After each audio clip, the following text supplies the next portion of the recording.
My name is Ciara. I'm the supervisor guide here in Kilmainham Gaol. So really it's my job just to welcome you to the East Wing of the jail this evening and just to really do some very quick housekeeping duties. So we are in Victoria East Wing and there's 2 exits in the unlikely event that we need to evacuate the building. There's an exit just down here to my left and there's a second exit to my right. You'll see some of my colleagues in black hovering around, and they're there to help you if you require any assistance this evening. At this stage, it might be a good idea if everybody could switch their phones to silent or switch them off completely. And then finally, I just would like to introduce you to the chairperson of the Ypre of Ledwidge Society, Mr. Liam O'Barra. That's what I meant, his father, of course, Liam O'Barra.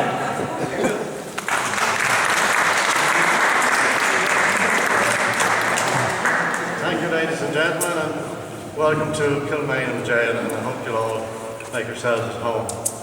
We know the 2 exits. We have a gala evening for you, an evening of all sorts. We have a few actors here, some professional, some not, and we have poets, we have some singers, so you don't know what you're going to get. But we also have a very special guest to begin proceedings. He's a long-time member of Dublin City Council and a member of Sinn Féin, but most recently he is your current Lord Mayor of Dublin, and his name is Micheál MacDonagh. Welcome.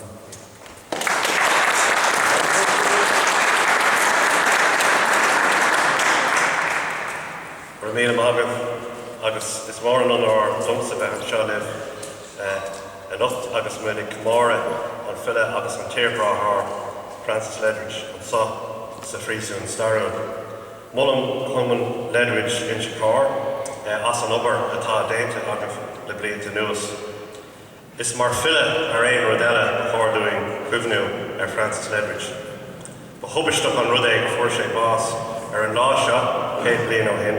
Derek mar a bhí sé tubaistach ar cuireadh a cáirde fili an éirí amach néidir go séide chun bás sa phríosún seo agus ar nói in London agus Cork.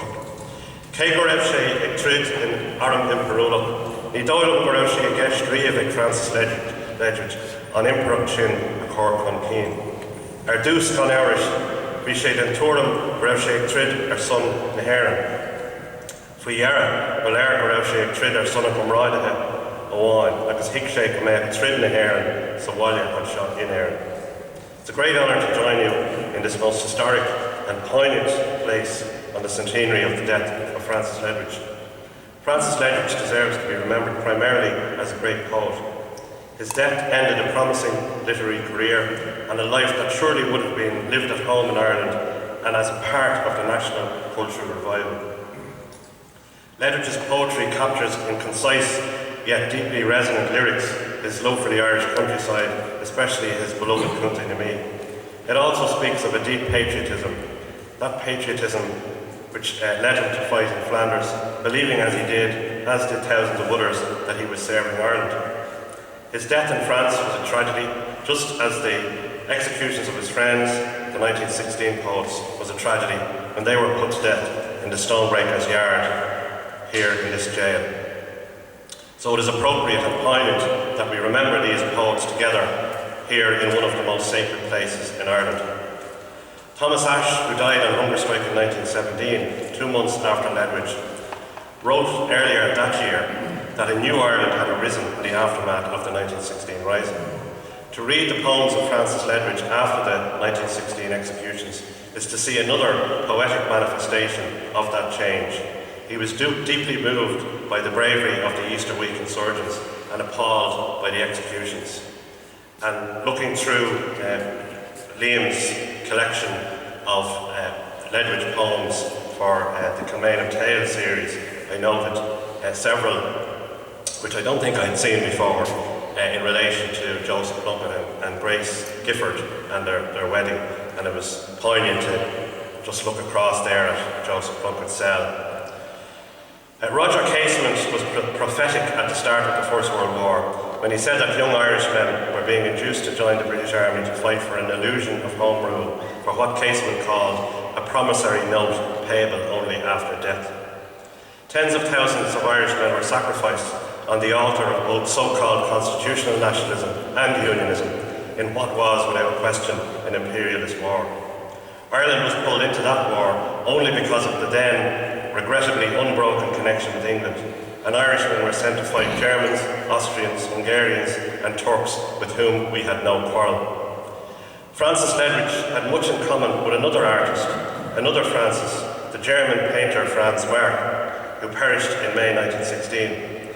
These two young artists, put down before they could reach their prime, had more in common with one another than they had with the warmongering collection of emperors, kings, aristocrats, capitalists and field marshals who sent millions to be slaughtered as cannon fodder.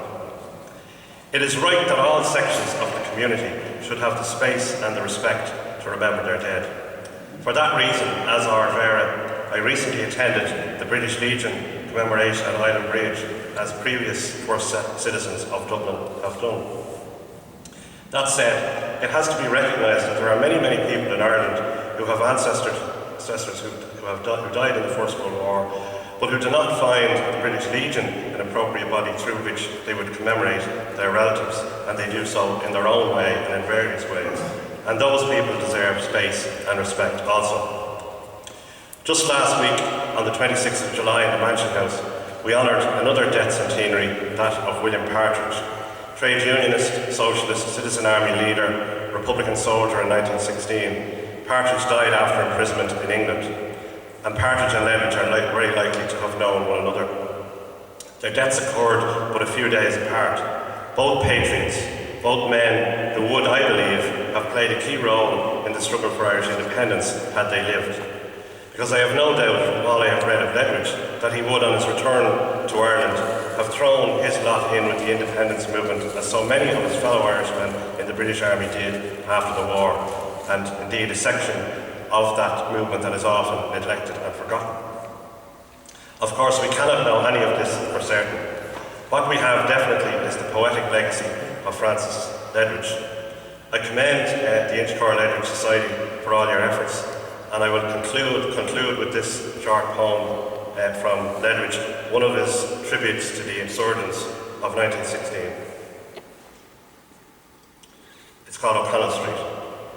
A noble failure is not vain, but hath a victory its own. A bright delectance from the slain is down the generations thrown. And, more than beauty understands, has made her lovelier here, it seems. I see white ships that crowd her strands, for mine are all the dead men's dreams.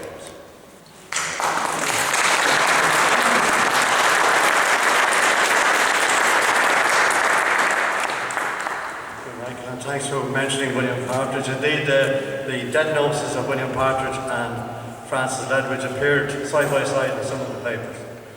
And Partridge was a great hero of Inchicore also. I have a very illustrious list here, and some of you are on it. So the first person, I remember one of my favourite groups of the 70s was actually one of our own groups, Horselips, and this man back then was the drummer of that group, Eamon Carr. He's since gone on to be a journalist, and he writes poetry, and Eamon is here to read something for us. So Eamon Carr.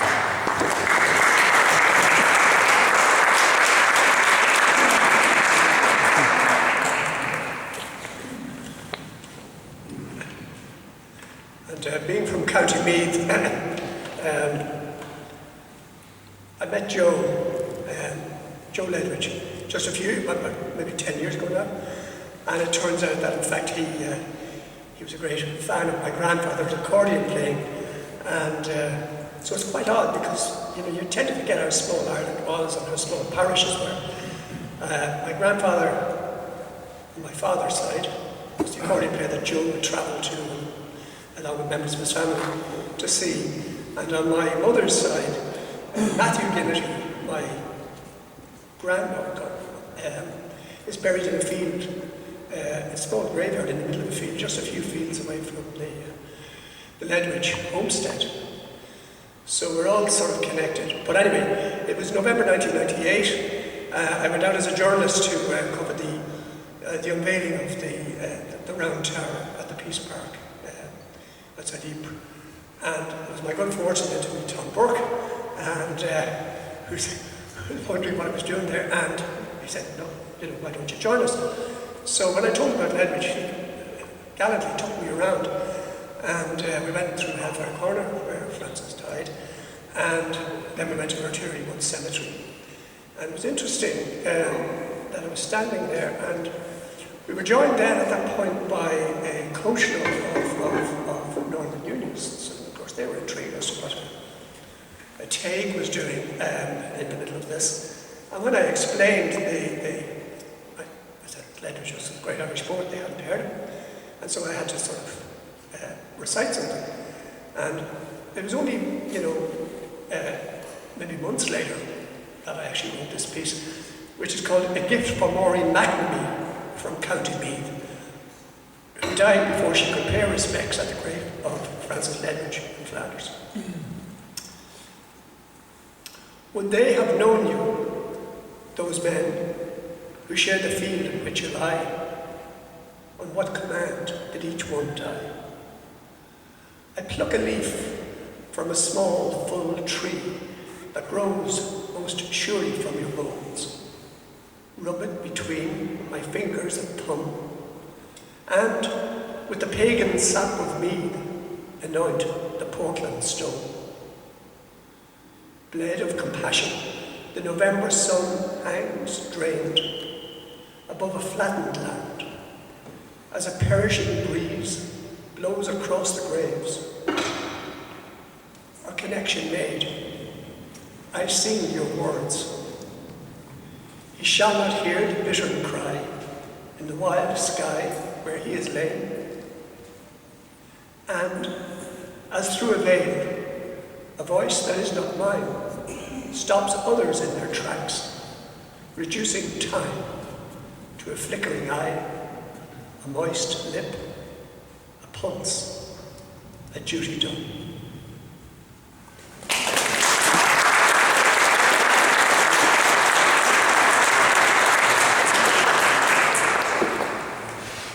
I've known Vaughan Corrigan for a number of years now through our arts club at the local Patriots Inn, not far from here.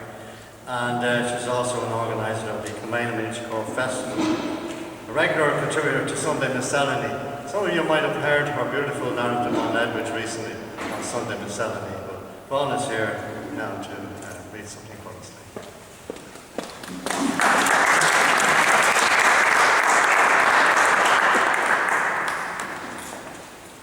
Thank you. It's an honour to be here. Spring love. I saw her coming through the flowery grass. Round her swift ankles butterfly and bee blent loud and silent wings. I saw her pass when foam bows shivered on the sunny sea. Then came the swallow crowding up the dawn, and cuckoo echoes filled the dewy south. I left my love upon the hill alone, my last kiss burning on her lovely mouth. I'm going to read for you the short piece that I wrote for Sunday Miscellany. Most of you here probably know a lot of the details, but I'll just share it with you anyway.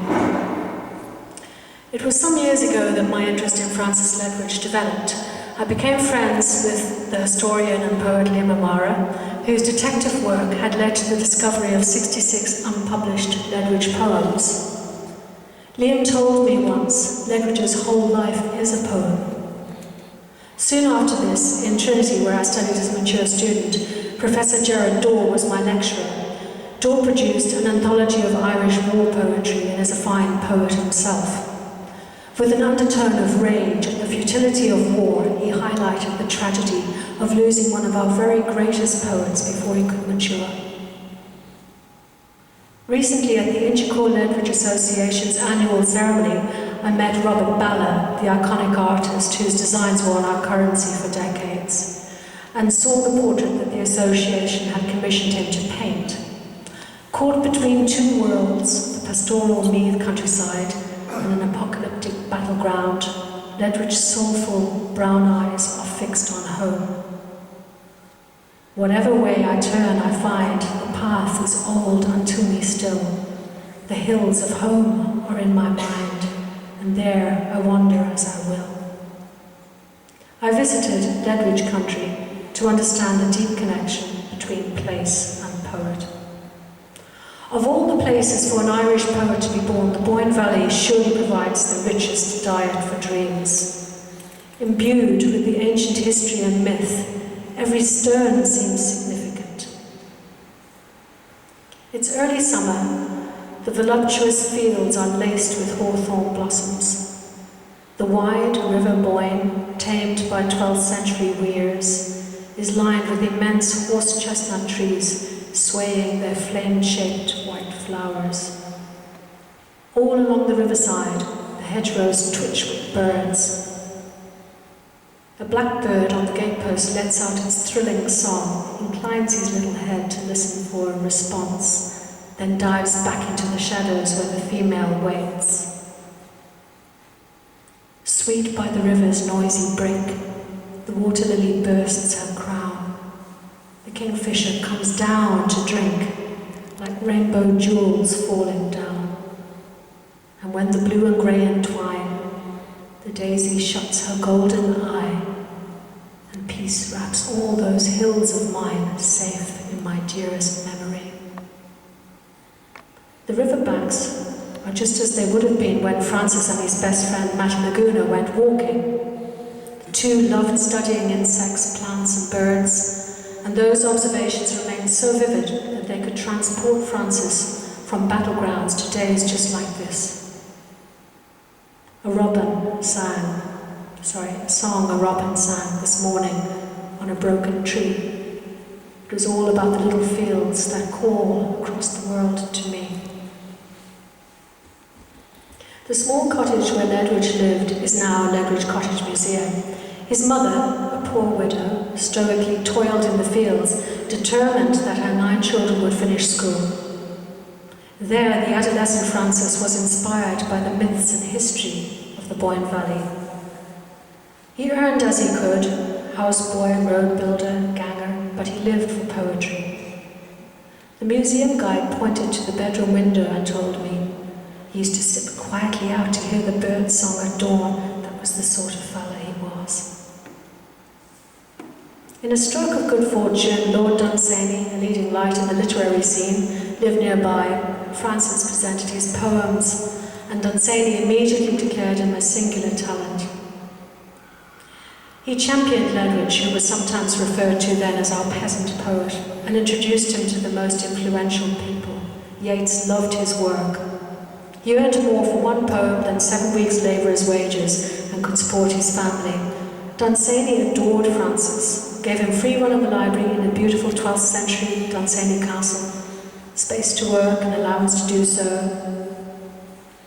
Ledwidge's collection, the only one published in his lifetime, Songs of Fields, was really well received internationally, and he was set for a great career. And that's the fairy tale bit, the rest is tragedy. Despite his career finally being on track, he felt compelled to volunteer, although initially satisfied with his choice. The British response to the 1916 Rising changed everything. His friend, fellow poet Thomas MacDonagh, was court-martialed in the building where he did his army training and executed by soldiers. Now his uniform burnt upon his shoulders. He lost his lance corporal stripes for drinking and overstaying leave, but was returned to the front. There, grieving, haunted by premonitions of death and longing for slaying, he wrote some of his most poignant pieces. The Lorn She references lovers who visit from the Celtic otherworld, realm of the deities and dead. Death was certainly close by, as this was to be his final poem written mere weeks before his death. Listening, my heart and soul in strife, On the edge of life I seemed to hover, for I knew my love had come at last, that my joy was past and my gladness over. On July 31st, 1917, the trip's priest recorded Ledwidge Gala, blown to bits. Outside Ledwidge's cottage, I stood on the little laneway to Dunsany's. I saw the ghost of our beautiful Francis cycling away, slowly as he did, to compose verse and metre as he went.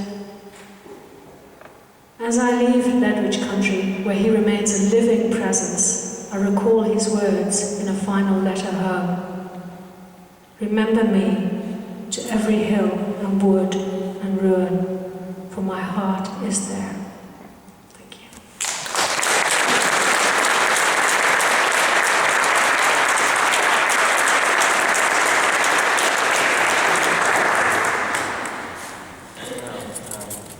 I've only recently met Mick Judd. Mick is an actor of stage and screen, and he's shortly to do a one-man show on Oscar Wilde and Bewley's Cafe in September. So I want you to welcome Mick Judd.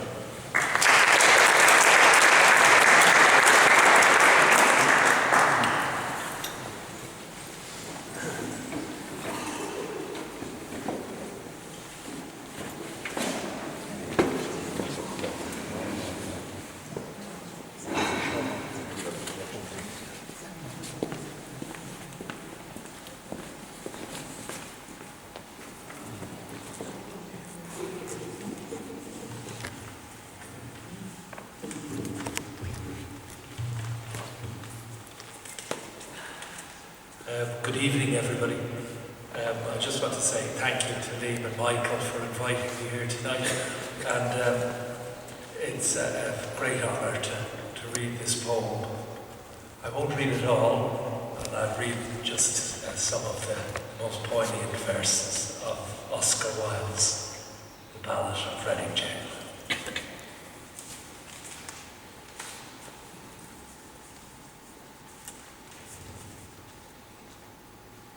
He did not wear his scarlet coat, for blood and wine are red, and blood and wine were on his hands when they found him with the dead, the poor dead woman whom he loved and murdered in her bed.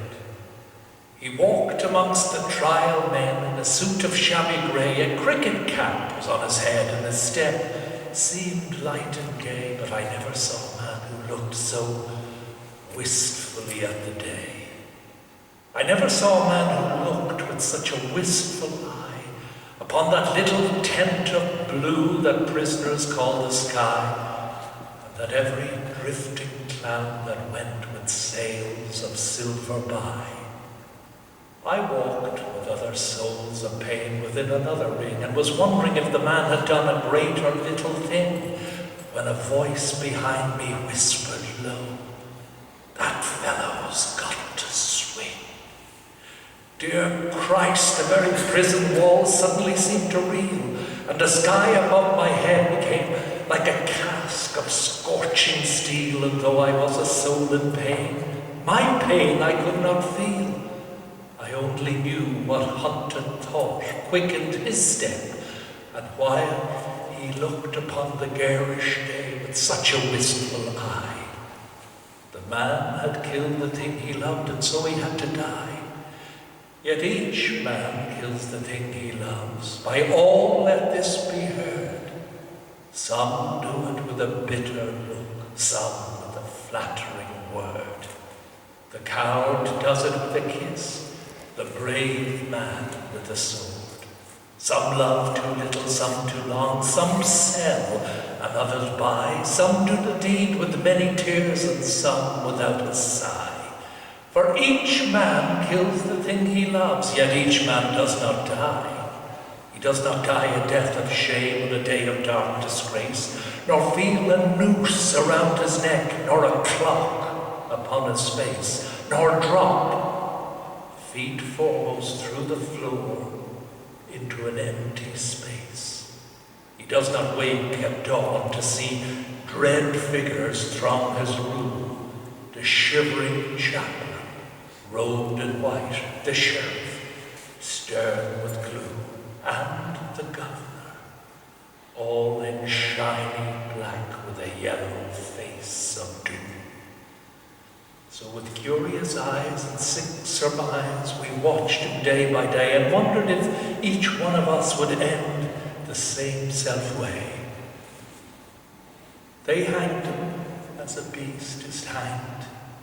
They did not even toll a requiem that might have brought rest to his startled soul. But hurriedly they took him out and hid him in a hole. The chaplain would not kneel to pray by his dishonoured grave, nor mark it with that blessed cross that Christ for sinners gave, because the man was one of those that Christ came down to save. Ah, happy they whose hearts can break and peace and pardon win. How else may man make straight his plan and cleanse his soul from sin? How else but through a broken heart may the Lord Christ enter in? In Reading Gaol, by Reading town, there is a pit of shame, and in it lies a wretched man eaten by teeth aflame. In a burning, winding sheet he lies, and his grave has got no name. And there, till Christ call forth the dead, in silence let him lie. No need to waste a foolish tear, nor heave the windy sigh. The man had killed the thing he loved, and so he had to die. And all men kill the thing they love. By all let this be heard. Some do it with a bitter look, some with a flattering word. The coward does it with a kiss, the brave man with a sword. Thank you.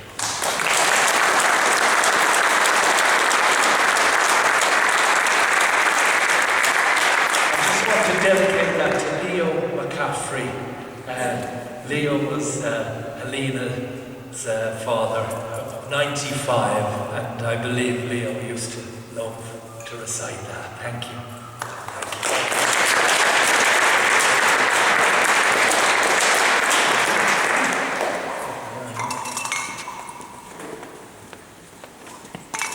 Well, next up we have a man who is a true entertainer and also a personal friend and drinking companion. So Peter, you know I'm talking about you. Peter Bourne has recently launched his own CD of folk songs in Whelan. So Peter.